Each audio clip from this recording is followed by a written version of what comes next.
I wanted to show you how I clean my guinea pig cage and change the fleece. First thing is I put Caramel over here, so I'm going to be changing his cage today, and he's got his morning breakfast. He's been eating it for a while. So the next thing I do is I will take everything out of the cage.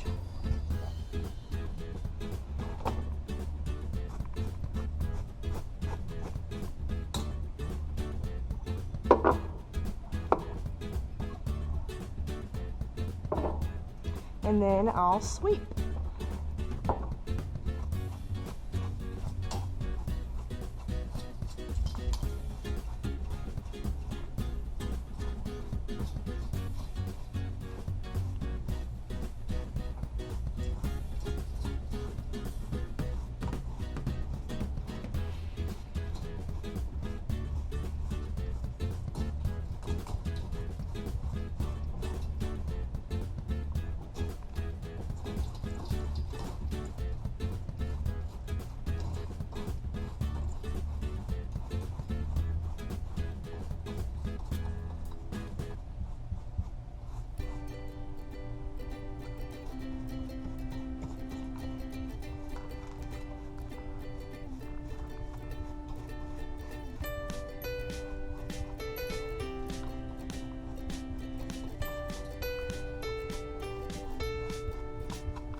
Next thing I do is I vacuum.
Vacuum my fleece because it helps on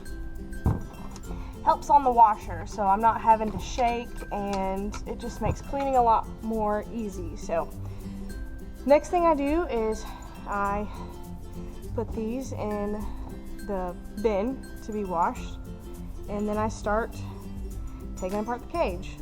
Again, this does take quite some time. It's longer than a typical CNC cage, but it works for me, and because I'm always changing the cage sizes and I don't want to be spending all this money on chloroplast, so this works for me.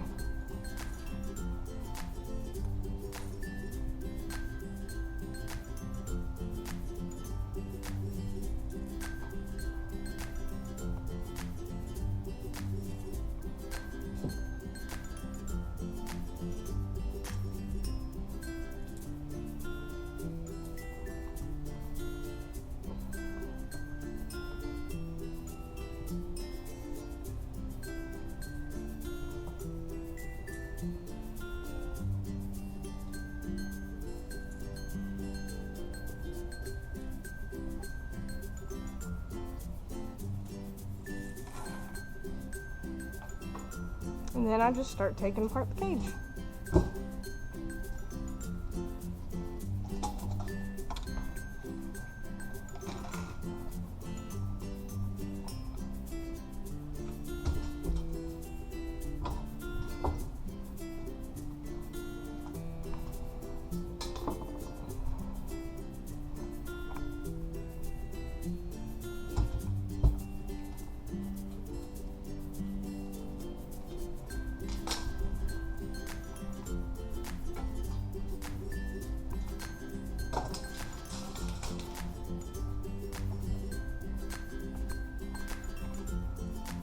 And then I just shake out the excess stuff I didn't get, just a little bit.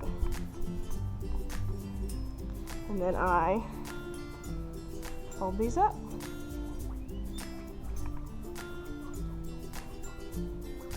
Put them in the bin.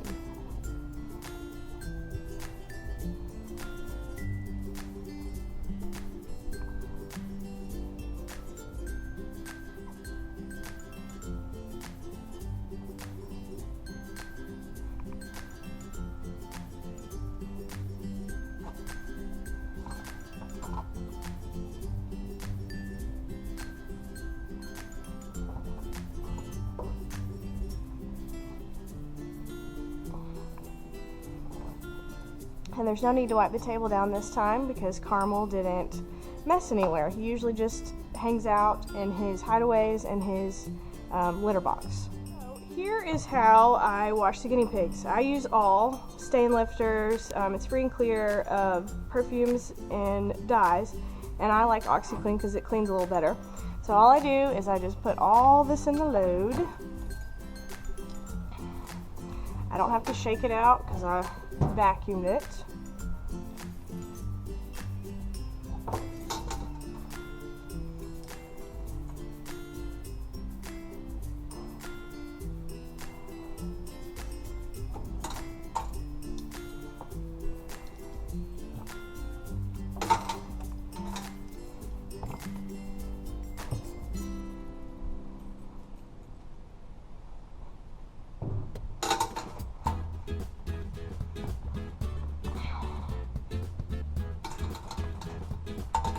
Okay, so I just pour a little bit in here. You want to make sure that it is definitely clear of perfumes because guinea pigs can't handle the smell, so you want it to make sure it doesn't have any scents. And just pour a little bit in there.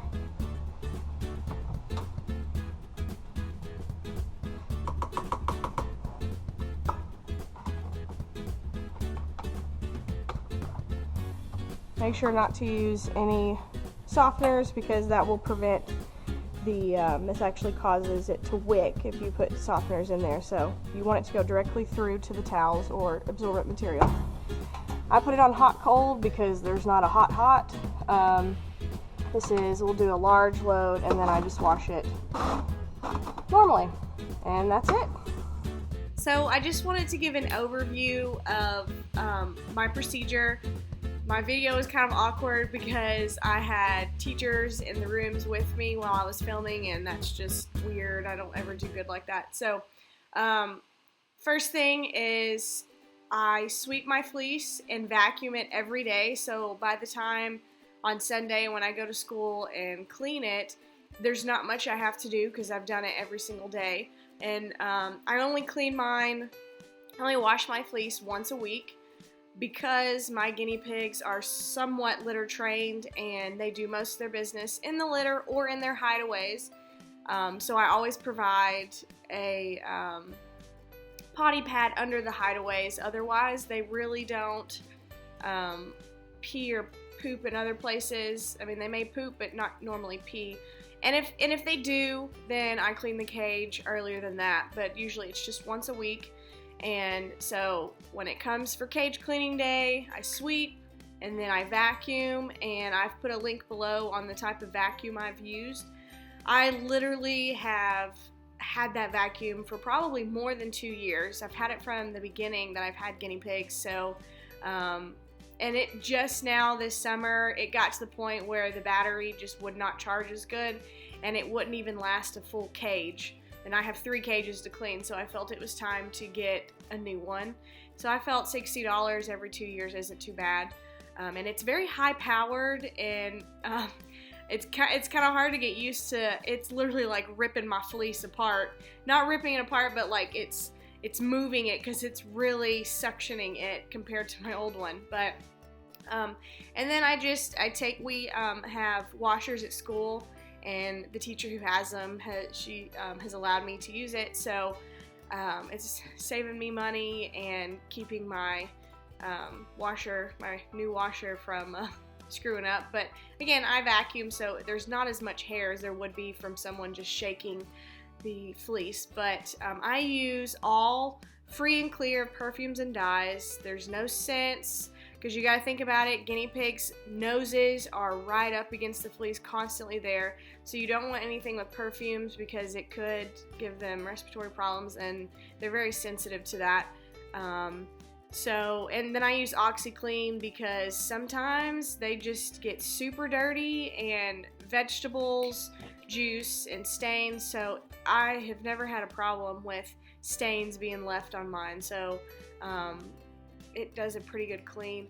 And I try not to use a ton of soap because I'm not like putting a massive load, because I don't want it to have soapy residue, because sometimes I find that. And all free and clear, it goes for both HE and regular washers. So because the one I have at home is HE, but the one at school is an older model and it's just a regular washer. And just make sure you don't use any softeners, because it will create a barrier, a water resistant barrier, to where the water just puddles up top. And I'll do a video on that soon, of the proper way of washing, how to get rid of that barrier. But you could even make a homemade one, like homemade detergent. I made a homemade one, but I realized it had perfume in it, and even though I took out all the softeners, it still caused that wicking. So it's better, easier to buy a brand, and there are many other brands. All's not just the only one. It was just I felt it was in the middle of price. I didn't want to go too cheap, and I didn't want to go too expensive, so I felt like the middle price was pretty good. And it seems to be working just fine for me. But anyway, I just want to do the overview, and I'll talk to you guys later. Bye!